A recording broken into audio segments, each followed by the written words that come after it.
This is Terry Bibo Knight. I'm reading C.S. Lewis's Prince Caspian. We're about to start Chapter 4.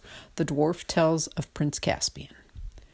Prince Caspian lived in a great castle in the center of Narnia with his uncle, Miraz, the king of Narnia, and his aunt, who had red hair and was called Queen Prunaprismia. His father and mother were dead, and the person whom Caspian loved best was his nurse. And though, being a prince, he had wonderful toys which would do almost anything but talk, he liked best the last hour of the day when the toys had all been put back in their cupboards and nurse would tell him stories. He did not care much for his uncle and aunt, but about twice a week his uncle would send for him, and they would walk up and down together for half an hour on the terrace at the south side of the castle. One day, when they were doing this, the king said to him, "Well, boy, we must soon teach you to ride and use a sword. You know that your aunt and I have no children, so it looks as if you might have to be king when I'm gone. How shall you like that, eh?" "I don't know, uncle," said Caspian. "You don't know, eh?" said Miraz. "Why, I should like to know what more anyone could wish for." "All the same, I do wish," said Caspian. "What do you wish?" asked the king. I wish I could have lived in the old days," said Caspian. He was only a very little boy at the time. Up till now, King Miraz had been talking in the tiresome way that some grown-ups have, which makes it quite clear that they are not really interested in what they are saying. But now he suddenly gave Caspian a very sharp look. "Huh? What's that?" he said. "What old days do you mean?" "Oh, don't you know, uncle," said Caspian, "when everything was quite different, when all the animals could talk, and there were nice people who lived in the streams and the trees. Naiads and dryads, they were called, and there were dwarfs, and there were lovely little fauns in all the woods. They had feet like goats, and—" "That's all nonsense for babies," said the king sternly. "Only fit for babies, do you hear? You're getting too old for that sort of stuff. At your age, you ought to be thinking of battles and adventures, not fairy tales." "Oh, but there were battles and adventures in those days," said Caspian. "Wonderful adventures.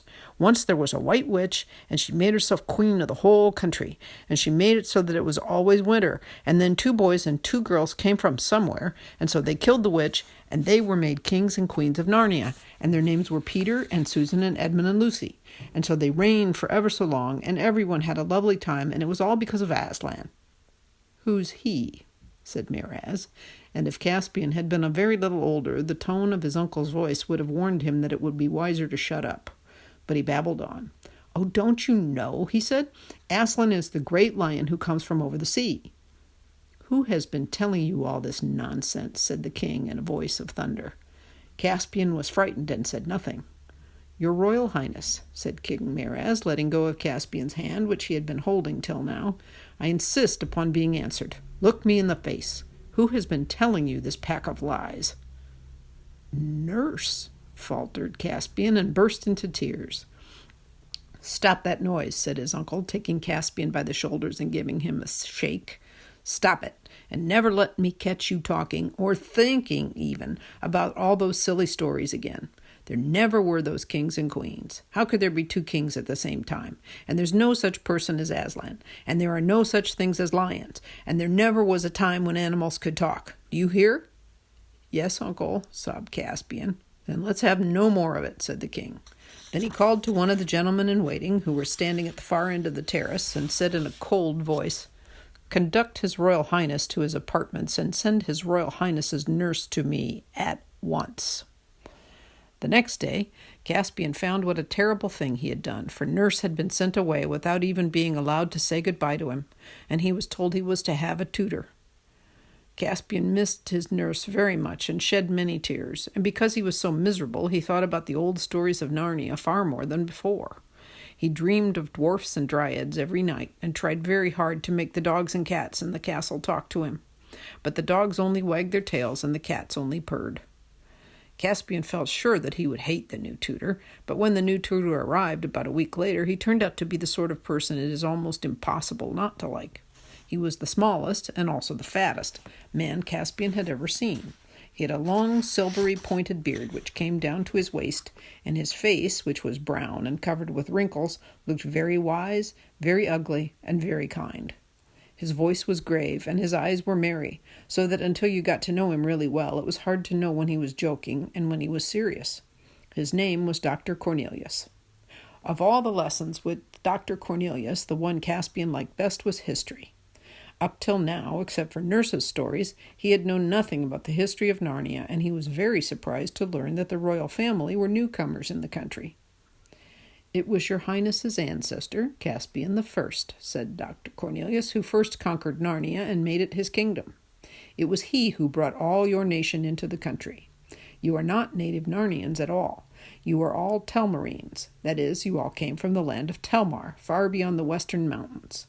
That is why Caspian the First is called Caspian the Conqueror." "Please, doctor," asked Caspian one day, "who lived in Narnia before we all came here out of Telmar?" "No men, or very few, lived in Narnia before the Telmarines took it," said Dr. Cornelius. "Then who did my great-great-grandsestors conquer?"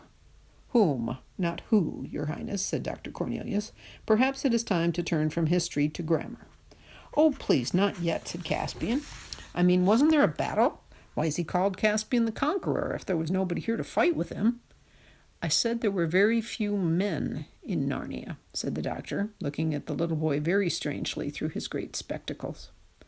For a moment Caspian was puzzled, and then suddenly his heart gave a leap. "Do you mean," he gasped, "that there were other things? Do you mean it was like in the stories? Were there—" "Hush," said Dr. Cornelius, laying his head very close to Caspian's. "Not a word more. Don't you know your nurse was sent away for telling you about old Narnia? The king doesn't like it. If he found me telling you secrets, you'd be whipped, and I would have my head cut off." "But why?" asked Caspian. "It is high time we turned to grammar now," said Dr. Cornelius in a loud voice. "Will your Royal Highness be pleased to open Pulverentulus Siccus at the 4th page of his grammatical garden, or the arbor of accidents pleasantly open to tender wits?" After that it was all nouns and verbs till lunchtime, but I don't think Caspian learned much. He was too excited. He felt sure that Dr. Cornelius would not have said so much unless he meant to tell him more sooner or later. In this he was not disappointed. A few days later his tutor said, "Tonight I am going to give you a lesson in astronomy.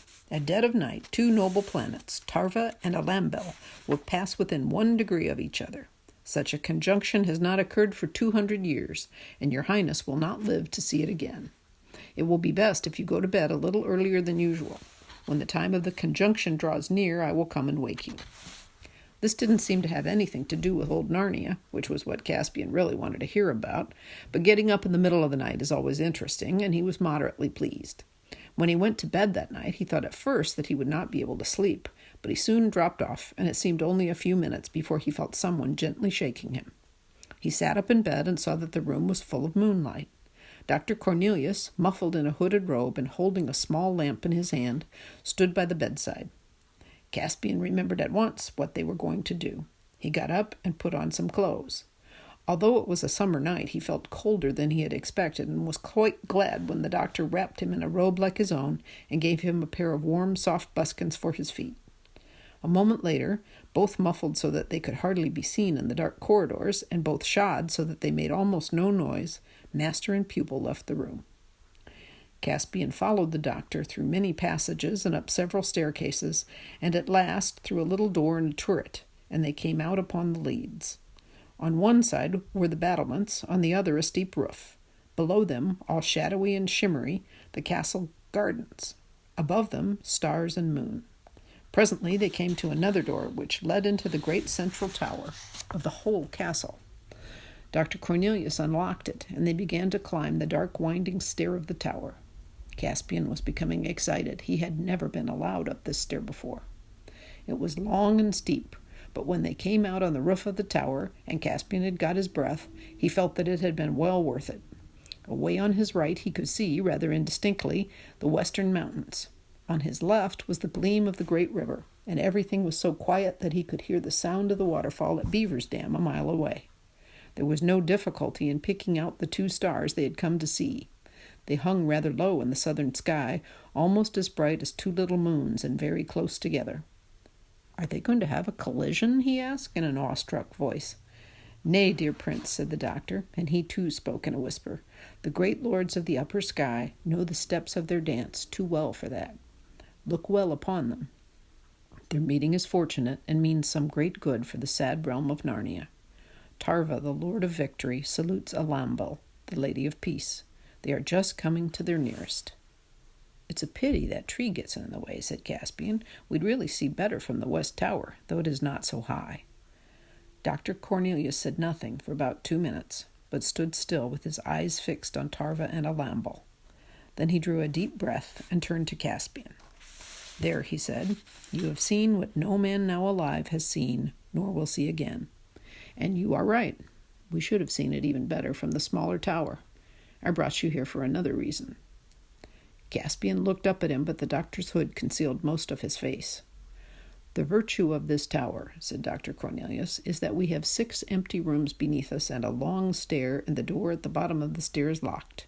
We cannot be overheard. Are you going to tell me what you wouldn't tell me the other day? Said Caspian. I am, said the doctor.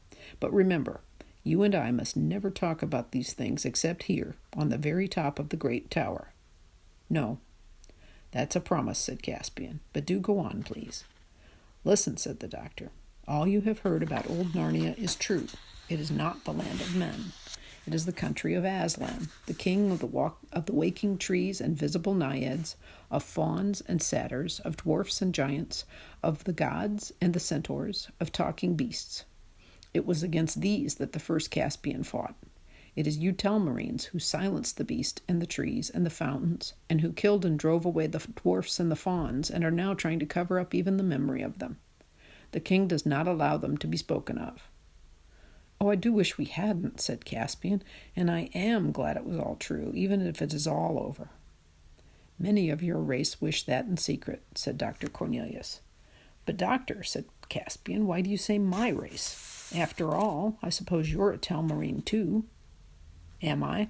Said the doctor. Well, you're a man anyway, said Caspian. Am I?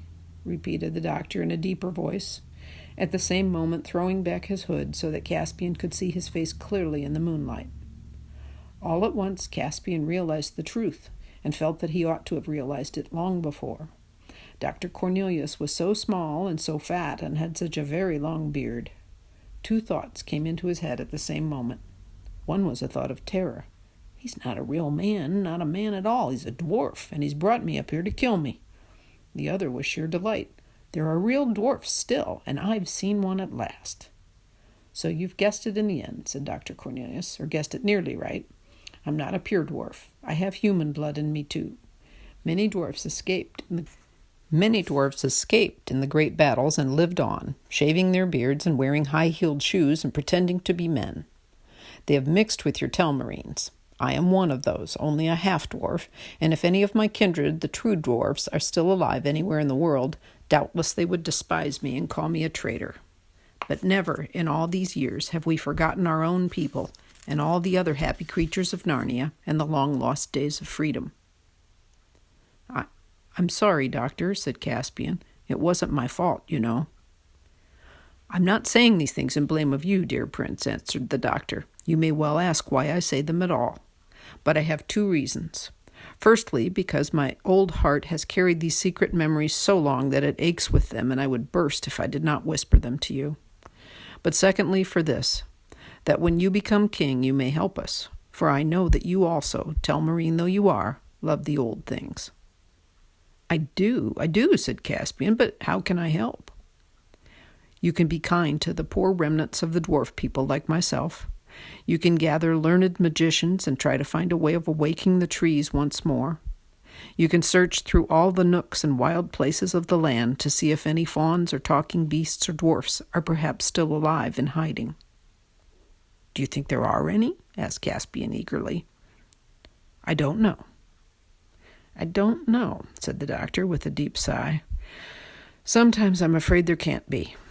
I've been looking for traces of them all my life. Sometimes I thought I heard a dwarf drum in the mountains. Sometimes, at night, in the woods, I thought I had caught a glimpse of fauns and satyrs dancing a long way off. But when I came to the place, there was never anything there. I have often despaired, but something always happens to start me hoping again. I don't know. But at least you could try to be a king like the High King Peter of old, and not like your uncle. Then it's true about the kings and the queens, too, and about the White Witch, said Caspian. Well, certainly it is true, said Cornelius. Their reign was the golden age in Narnia, and the land has never forgotten them. Did they live in this castle, Doctor? Nay, my dear, said the old man. This castle is a thing of yesterday. Your great-great-grandfather built it. But when the 2 sons of Adam and the 2 daughters of Eve were made kings and queens of Narnia by Aslan himself, they lived in the castle of Cair Paravel. No man alive has seen that blessed place, and perhaps even the ruins of it have now vanished. But we believe it was far from here, down at the mouth of the great river, on the very shore of the sea. Ugh, said Caspian with a shudder. Do you mean in the Black Woods, where all the ghosts live?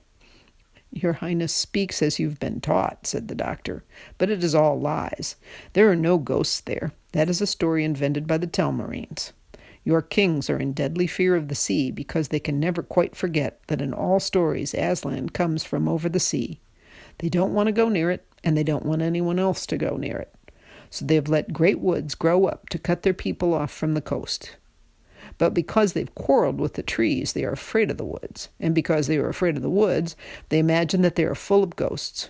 And the kings and great men, hating both the sea and the wood, partly believe these stories and partly encourage them. They feel safer if no one in Narnia dares to go down to the coast and look out to the sea, towards Aslan's land, and the morning and the eastern end of the world. There was a deep silence between them for a few minutes. Then Dr. Cornelius said, Come, we've been here long enough. It is time to go down and to bed. Must we? Said Caspian. I'd like to go on talking about these things for hours and hours and hours. Someone might become looking for us if we did that, said Dr. Cornelius. And that is the end of chapter 4.